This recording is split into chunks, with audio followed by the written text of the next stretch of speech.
মুর্শিদাবাদে অনির্বাণ চৌধুরী আমার সঙ্গে আছেন। অনির্বাণ বাবু, মুর্শিদাবাদের জমি জিরে আপনারা ভালো বোঝেন, বহুদিন ধরে আছেন, আপনি মুর্শিদাবাদেই রাজনীতি করেন।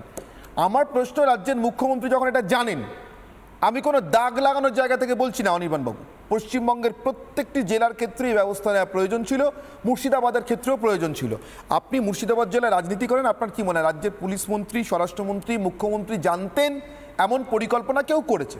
যেই করুক করেছে, সেটা রাজনৈতিক হোক, তার মধ্যে অন্য কোনো উদ্দেশ্য থাক, এটা থামানো যেত কিনা? তার জন্য কি মিঠুন চক্রবর্তী দায়ী থামাতে না পারার জন্য? মমতা বন্দ্যোপাধ্যায় আজ মিঠুন চক্রবর্তীকে আক্রমণ করছেন, কিন্তু এই প্রশ্নটার উত্তর দিচ্ছেন না কিছুতেই। কেন তৃণমূল আমলেই এটা বারবার ঘটছে? অনির্বাণ,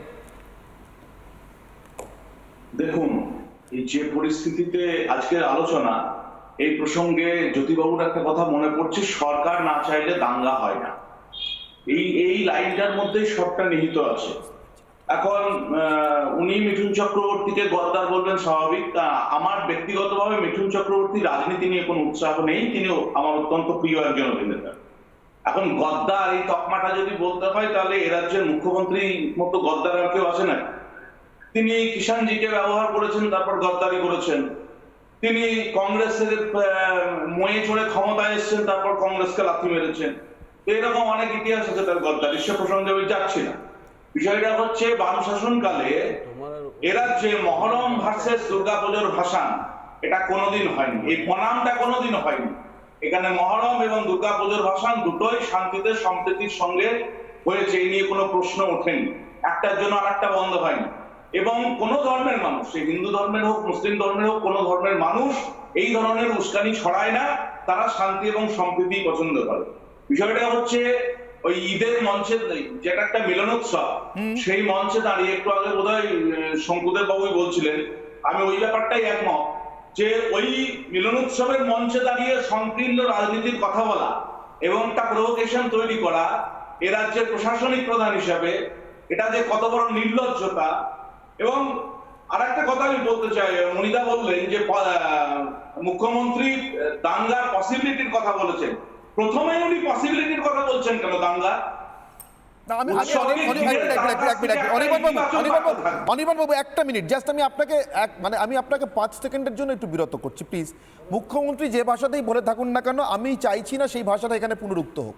আমি হিংসা বলছি, আমরা হিংসা বলছি। আমার ধারণা পশ্চিমবঙ্গের যে কোনো মানুষ বুঝতে পারবেন যে আমরা আসলে কি, কোন ঘটনার পরিপ্রেক্ষিতে বলছি এবং কি আটকাতে চাইছি। যেটা মুখ্যমন্ত্রী বারবার বলেছেন সেটা আমরা ঘটুক, এটাই তো চাই না। বলবো কেন? আমি অনুরোধ করবো মুখে কাউকে উচ্চারণ না করতে প্লিজ। মুখ্যমন্ত্রী বলেছেন, আমাকে দুর্ভাগ্যজনকভাবে তিনি বলেছেন বলে আমাকে বারবার শোনাতে গেলে ওই ভাষাটা শোনাতে হবে, কিন্তু আমরা নাগরিক হিসেবে যেন না বলি প্লিজ, এটা আমার অনুরোধ প্লিজ। একদম, রাজ্যের প্রশাসনিক প্রধান হিসাবে উৎসবের আগে একটা যে শুভেচ্ছা বার্তা, এটা প্রথম কাম। তারপর এইটা ঘিরে যাতে কোন রকম টেনশন তৈরি না হয়, তার জন্য প্রশাসনকে তৈরি রাখা, এটাই তো একটা মুখ্যমন্ত্রীর কর্তব্য। উনি সেই জায়গায় একটা প্রভোকেশন তৈরি করছেন। কেন তৈরি করছেন? এমনিতে এই যে রামচন্দ্রকে নিয়ে যে ভোট প্রচার করা হচ্ছে, নীতিগতভাবে এইটার আমরা চরম বিরোধী, ধর্মের এই রাজনীতি, সেটা অন্য প্রসঙ্গ। কিন্তু এই যে রামনবমী, এটা তো বাঙালির সংস্কৃতির সঙ্গে ওতপ্রোতভাবে যুক্ত।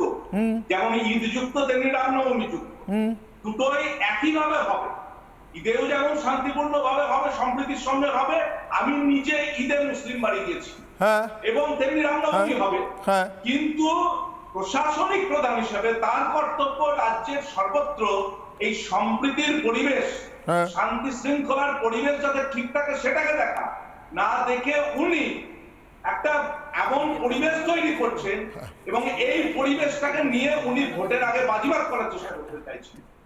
এই জবাব আগামী দিনে উভয় সম্প্রদায়ের মানুষই দেবে।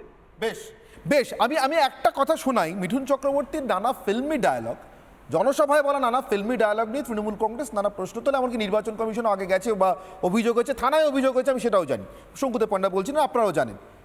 গতকালও কিন্তু তিনি একটি তারই ফিল্মের আরেকটি ডায়ালগ তিনি আবার বলেছেন, এই সাক্ষাৎকারেই বলেছেন, রামনবমীর দিন সাক্ষাৎকার দিতে গিয়েই বলেছেন। আচ্ছা দেখুন তো, এখানে আপনারা কোনো সম্প্রীতিহীনতার বাতাবরণ খুঁজে পান কিনা, বা এমন কিছু মনে হচ্ছে কিনা যে মিঠুন চক্রবর্তী সম্প্রীতি ভঙ্গ করতে চাইছেন? কেন?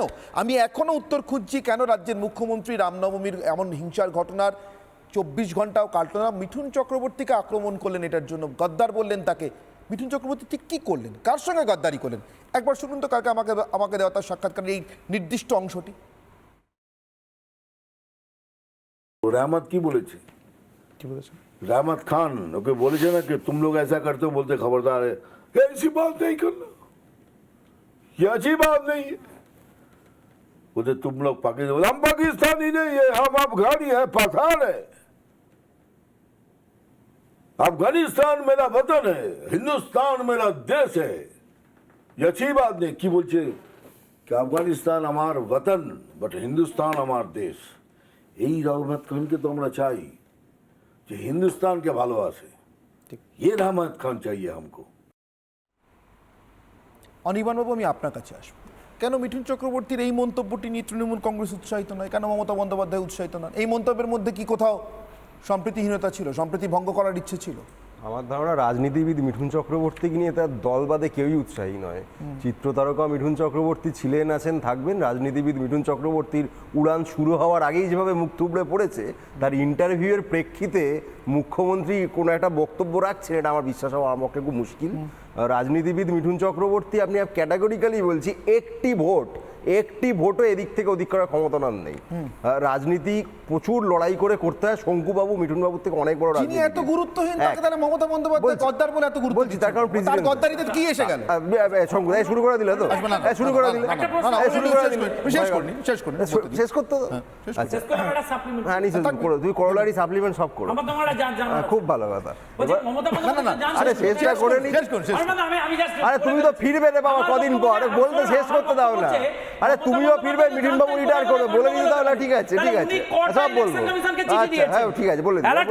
হ্যাঁ, খুব ভালো, বলেছেন, হ্যাঁ, ভালো কথা। জানিয়েছেন কাউকে? বলে দেবো, বলে দেবো, বলে দেবো। সব জানতেন অথচ আচ্ছা, কাউকে ঠিক আছে। বলেননি। হ্যাঁ, ঠিক। অপেক্ষা করছিলেন আচ্ছা, গন্ডগোল। হয়ে গেছে। রাজনীতিবিদ মিঠুন চক্রবর্তী হাজার খানেক ইন্টারভিউ দেবেন দিল, না আমারটার। হাজার খানেক ইন্টারভিউ, লাখ খানেক জনসভা করলো, বিজেপির একটি ভোটও বাড়বে না। বিজেপির যে ভোট পাওয়ার, সেটা শঙ্কুবাবুদের মতো যারা কর্মী রয়েছেন তাদের জন্য, এইসব আমাদের গ্যাস খাইয়ে কর্মী নয়, উত্তর নেতা, থেকে বেরোনো যাবে না। আপনাদের জন্যই পাবে। মিঠুন বাবু একটি ভোটও অ্যাড করতে পারবেন না, এটা ক্যাটেগরিক্যালি বললাম। এক, দুই, অনির্বাণ, এটা আপনি বুঝছেন, মুখ্যমন্ত্রী বুঝছেন না? আমি তো বলছি মুখ্যমন্ত্রী যেটা বলেছেন কেন অন্য বলে, কথা বলছেন? বলছি মুখ্যমন্ত্রী যেটা বলেছেন বলে অনেকের গাত্র দেওয়া হচ্ছে, সেটা হচ্ছে মিঠুন বাবু রাজনৈতিকভাবে বিশ্বাসঘাতকতা করেছেন, সেটা উনি বলেছেন। কি এসে যায় তাতে? That's it, না, এক, যিনি একটা দুই। ভোটও অ্যাড করতে পারবে না, তার বিশ্বাসঘাতকতাতেই বা কি এসে যায়? কি এসে বুঝতেই পারছি না। বিশ্বাসঘাতকতা ইটসেলফটা এসে যাওয়ার বিষয়। মানে দেখুন, তিনি একটা শুভেন্দু ভোট অধিকারীর এক করলেও বিশ্বাসঘাতকতা তাও নয়, এসে গেছে, কোটান বলছি, এসে গেছে। একটা ভোট, মুখ্যমন্ত্রী পরাজিত একটা ভোট, হয়েছে, একটা ভোট, মুখ্যমন্ত্রী এক পরাজিত করলেও- হয়েছেন। মিঠুন চক্রবর্তী কাকে পরাজিত করলেন একটা সরাসরি? উনি বলুন কাউকে আমাকে। পরাজিত করতে পারবেন না, উনি স্রেফ নিজের আত্মসম্মান বোধটাকে বিসর্জন দিয়েছেন। এক সময় অতি বাম যাদেরকে বলা হয়, অনেকে বলেন তাদের ঘনিষ্ঠ ছিলেন, সেখান থেকে সিপিএম হলেন, সেখান থেকে তৃণমূল হলেন, সেখান থেকে আরএসএস হয়েছেন, এরপর কোথায় হবেন, কি করবেন উনিও জানেন না, রুদ্রনীল ঘোষও জানেন না। সেই জায়গা থেকে বলি, ভোটের কথা রাজনীতিবিদ মিঠুন চক্রবর্তী জিরো ফ্যাক্টর, কোনো ফ্যাক্টরে উনি নন।